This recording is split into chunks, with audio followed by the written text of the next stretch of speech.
Hello again, YouTube. I left it the last day we did a single key USB keyboard, and that was maybe a jump because I had never actually discussed the serial. I went straight from a few videos or a few episodes about Morse and then straight to USB. And I don't want to get too much into the weeds of stuff because I'm sure most people are very familiar with a lot of the protocols, but just in case, I'll do a fundamentals about USB. It might be of interest to some people. A fundamental video about our episode about serial. Now, it was probably dates back to the 1960s, I think. I'm not sure. I have never checked the dates, but I assume it was one of the very first protocols. We discussed Morse, and I drew a little diagram at the time of the waveform of Morse. But this is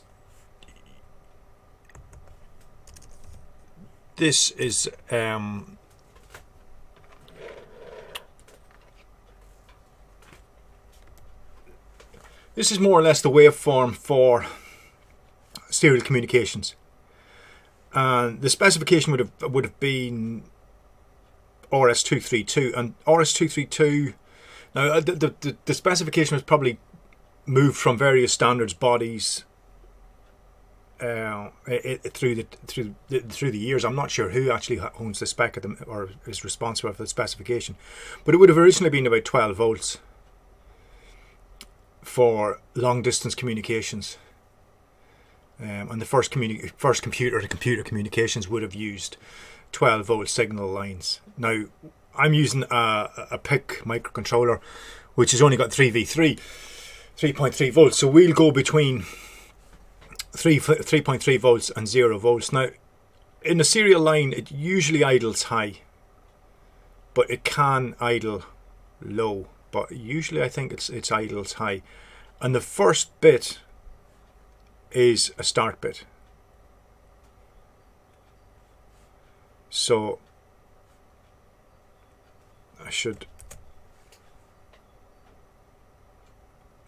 this is the start bit.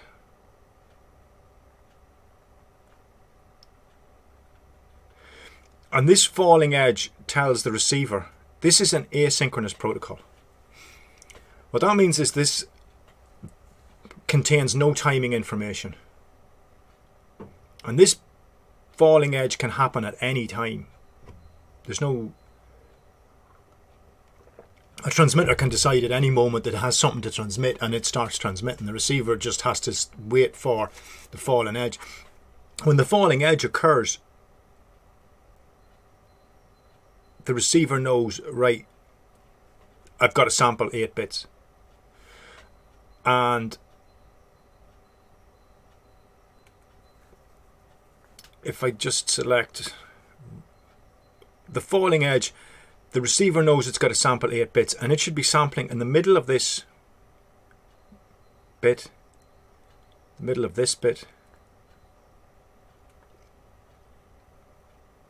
and this is the sampling frequency, which is the bit rate of the communications. So it samples 8 bits, and then at the end of that sampling of 8 bits there's 2 stop bits. So we went through in Morse, there was dots and dashes, there are 2 stop bits. This can be configured, but generally you'll see 2 stop bits. After these 2 stop bits, this can drop again for the start of another byte. So it tells the receiver, process that byte, now back again, we're going to go for another byte. And you'll see that a small break of 2 stop bits and then start again. So because the receiver is just triggering on this falling edge, and because this waveform has no clock information included in it, it's asynchronous. Like I keep banging on about synchronous and asynchronous, this is asynchronous. It has to know, the receiver has to know the clock frequency, so the bit rate of this transmission, so that it knows what frequency to sample at. if it samples at every other one of these, so if it samples there, there, there, there, and so on, it's going to be way out. The communications is going to be completely wrong, and it's going to read the wrong data on the line. I mean, it would make it up with it would sample another bit there, another bit there, another bit there, and probably a final bit there. 1, 2, 3, 4, 6, 7, 8. So because of that, the transmitter and receiver have to know what bit rate or baud rate they're communicating at. Now, if the baud rates are slightly out, if it was this blue, if the baud rate was this blue sampling pattern that I've illustrated, if the receiver samples just a slight fraction out on this first bit, that sample error is going to be increased every bit.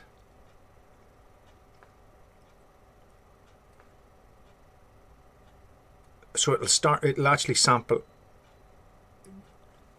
in these positions rather than those positions. But so long as it samples in this, so long as it strays, it's allowed to stray within this, the time of a bit. So long as, even if it drifts out slightly, if it still gets in before the bit is ended, it's still going to read the right value. And every time the receiver gets another start bit, if there's another start bit here, it synchronizes its clock again. So it will always sample, it will get enough in for 8 samples. And that's the basics of serial communications. So if we do a project with, as we did with Morse, just to output a serial character, standalone project,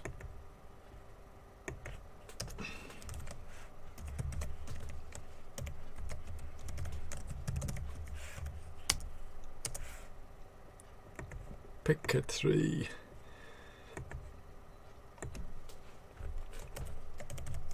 let's call it serial.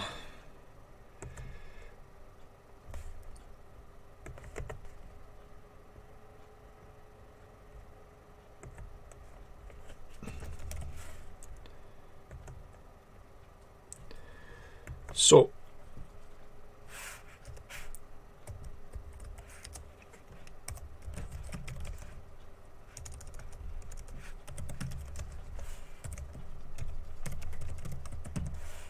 I like standard int, as you probably know by now. So we'll have a 16-bit delay, and we'll actually define, as we did with Morse, we'll define a macro to delay, just to create a time delay, and create a for loop.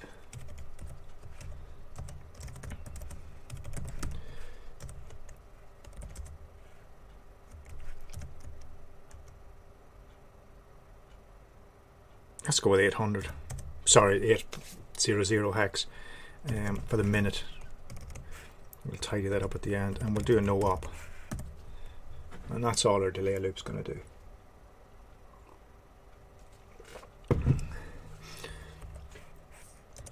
So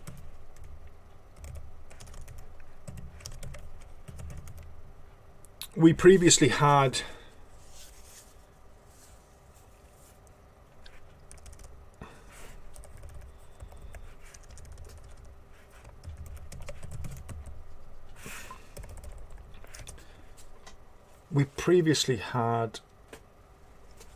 a LED on D0. So we had a LED on D0, a LED D1, switch on D2, but I've a little, you probably can't see it there, there's a copper wire sticking out there, which was just my test point for D3. So we'll put this serial communications out on D3 and make that an output port. And because we're idle and high, we'll set it to 1. And we're probably going to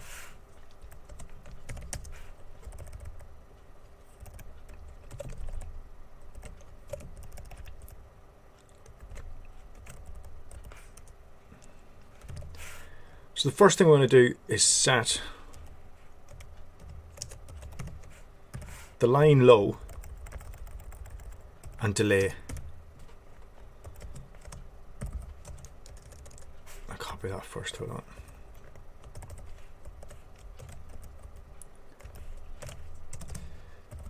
And that's the start bit.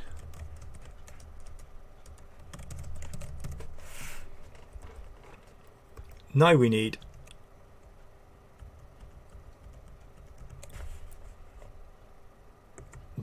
the 8 bits we're going to communicate, and at the end of it,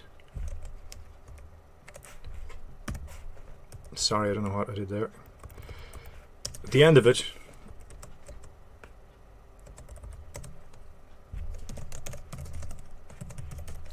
two stop bits. So set the line high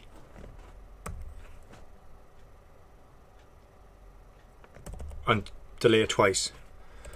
So usually people start programs with hello world, so we're not going to do hello world, we'll just do hello, and we'll start with a capital H, which is hex 48.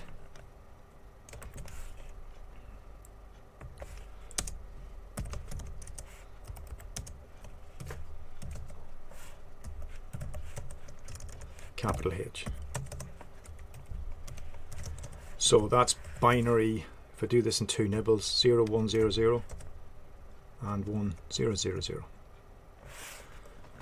So I'm going to send 0 1 0 0 1 0 0 0.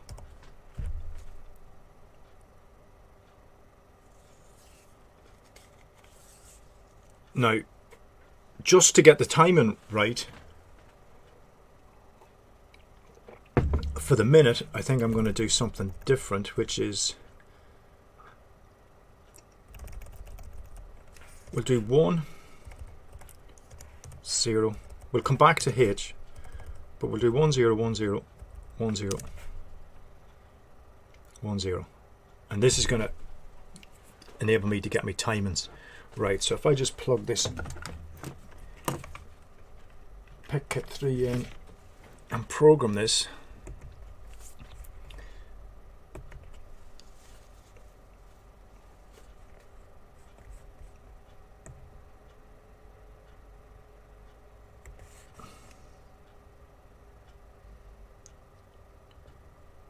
oops, sorry.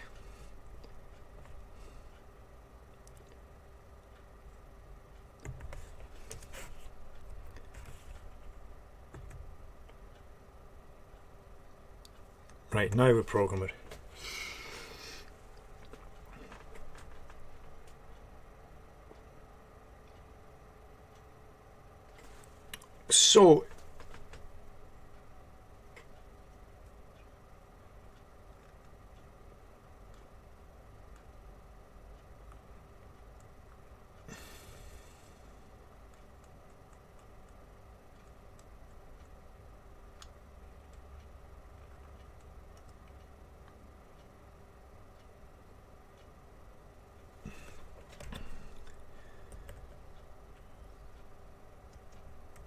So if I, sorry, get rid of this programmer.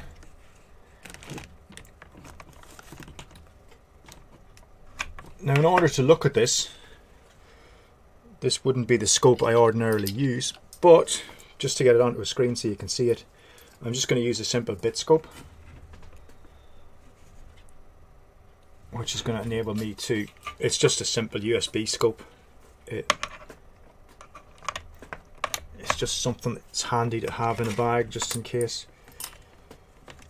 So we're going to connect to D3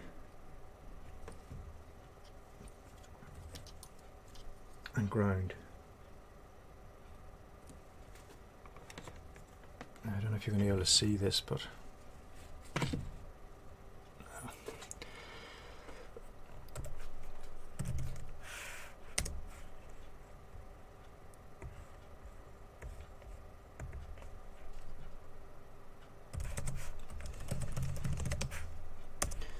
right, it comes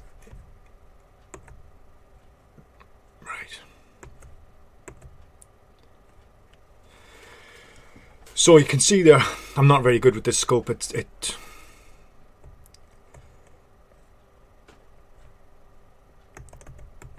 supposed to be intuitive, but I don't find it that intuitive. So let's. So no way we can stop this. Right. So that's our square wave. If we look at a pulse, where's the other? Oh, sorry, the other one's over here. If we look at a pulse, and that represents a bit, a single bit of our transmission, and that is about. It's given a frequency of 357 hertz.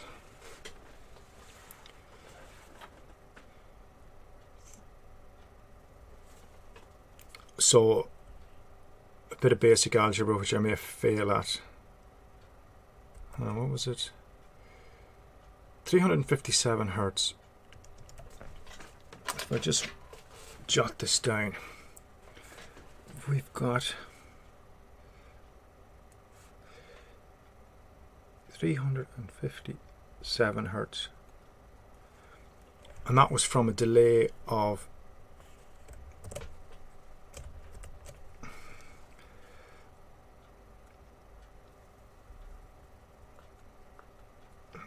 .800. One of the standard baud rates that a computer talks is 9600. So if we go to 9600,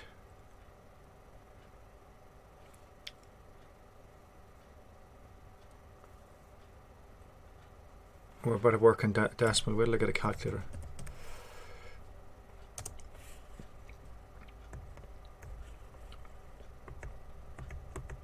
.800. Oh, sorry.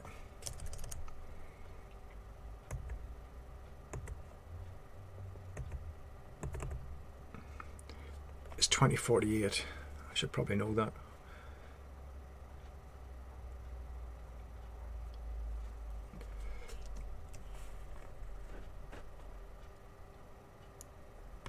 So if we do, we've actually got out program mode here, basic. If we do, so we've got 9600 divided by 357 hertz, which is what we've got.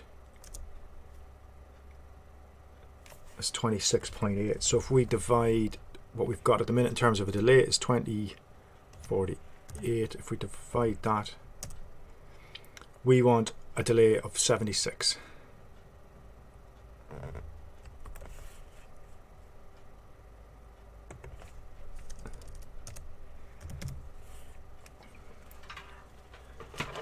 So if we go back to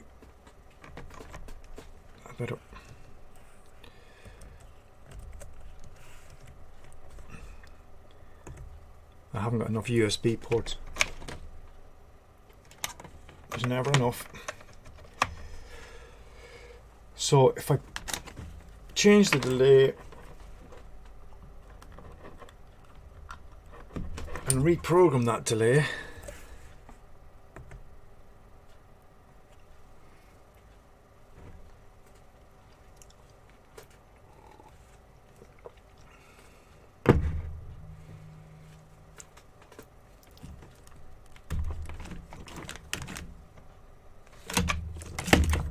put our scope back in.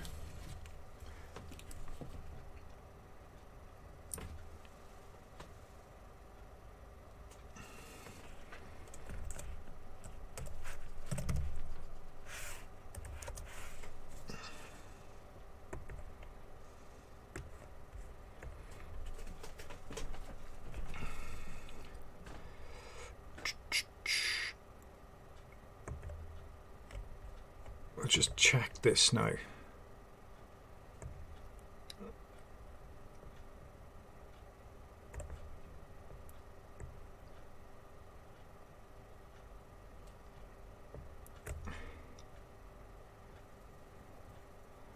That's not perfect.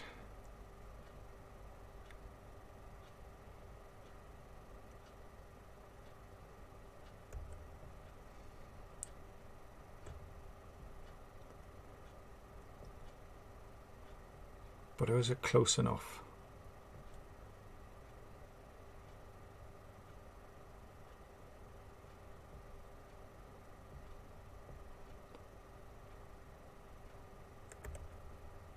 Oh, that's 96 there. It depends on where I put those cursors. That might be close enough. We'll see if I get rid of that. And get rid of the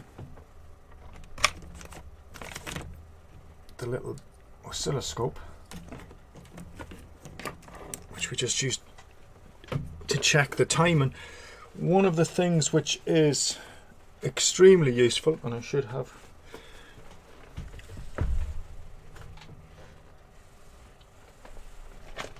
to hand, is this is a Pi serial cable. It's by FTDI, and black is ground and the yellow is the receive side. So now if I just simply plug that on, plug it into my computer. Oh, before we do that, at the minute we're generating garbage.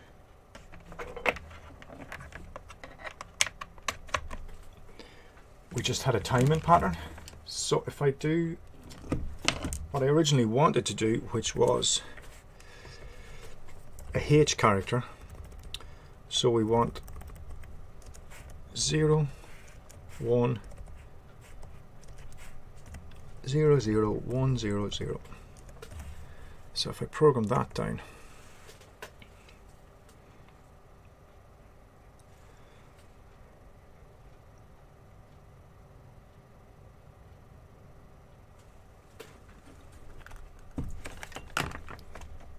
and plug in my USB serial connector cable, if I go to here,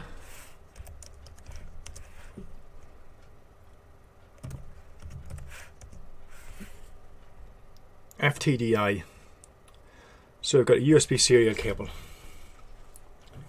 and if I now do Kermit,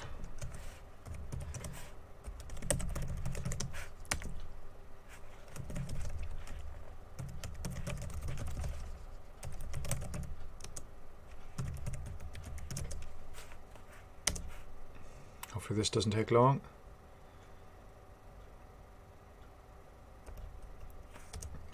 If I go to Kermit and set the speed to 9600, you've got to set carrier watch off as well, because we're not.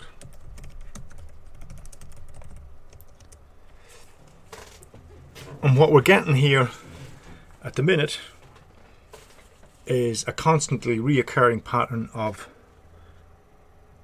rubbish.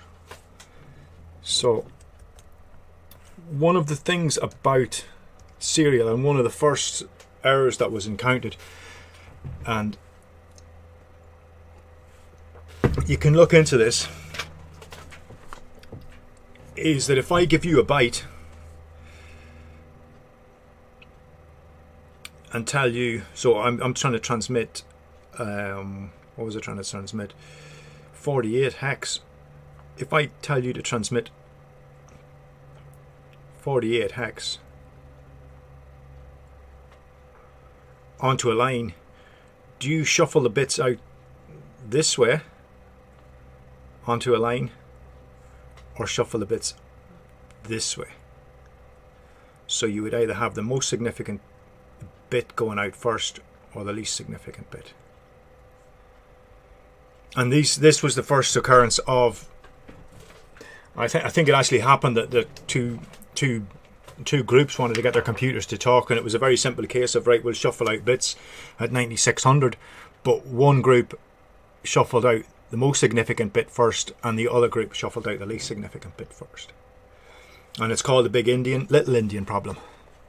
So you can look that up on the Wikipedia or whatever. And there's other versions of it's Endian, Big Endian, or Little Endian. There's other versions of those problems in how bytes are stored in the order bytes are stored in memory, or the order that bytes are sent across a network on the internet, for example. Do you send the most significant byte? So if you had a uint16, do you send the most significant byte first or the least significant byte first? So we're getting garbage out of this, but if we change the pattern, again, I'll have to exit this because I'm so short of. I should have plugged in a USB hub. You think 4 would be enough. So instead of transmitting, we're transmitting the most significant bit first. So if we transmit the least significant bit first, we reverse this and just transmit.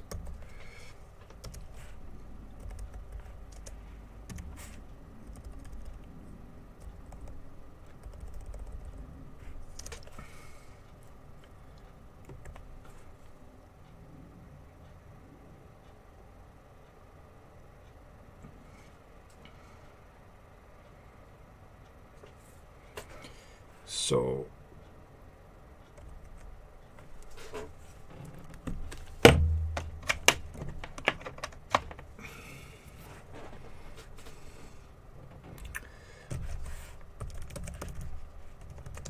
it's USB 0 again. So if we go back to Kermit, set speed 9600.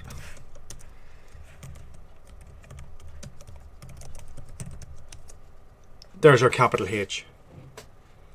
So we may have a slight amount of drift on our. We may have a slight amount of drift on a clock signal,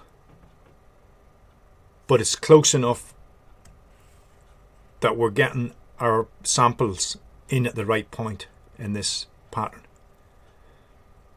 And all our code is doing is, we can make our code better. We could make this code shuffle out the bits. We can shuffle to the right or shuffle to the left with the shuffle operator, and put this into a for loop. Then it'd create a very simple function to write a byte. Well, that's an exercise for yourself. Make this a sensible piece of code. And then on the other side, if you look at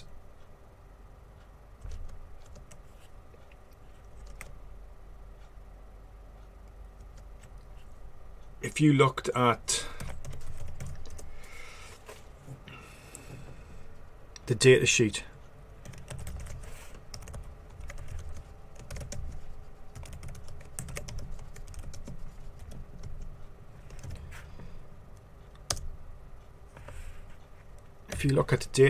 for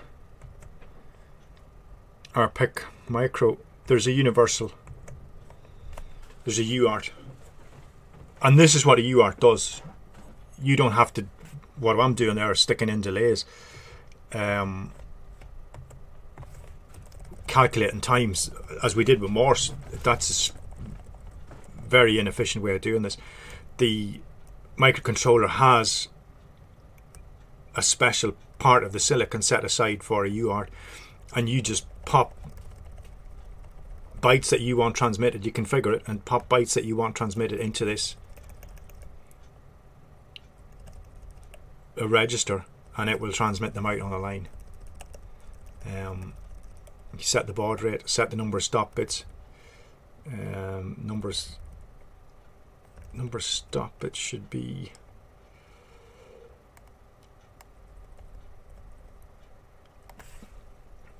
there's the configuration of stop bits. So you can have different parity. You can have 8-bit data as well. I don't know historically where 8-bit data comes from, but generally you see 8 bits, no parity.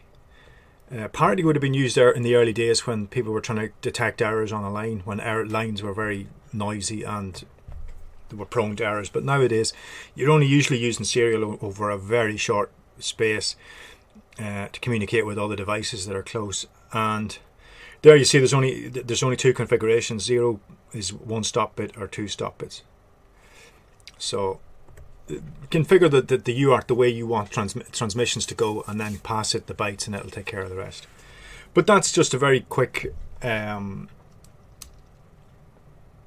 introduction, I suppose, into serial communications. It doesn't get much more complicated than that, but that's the start of it.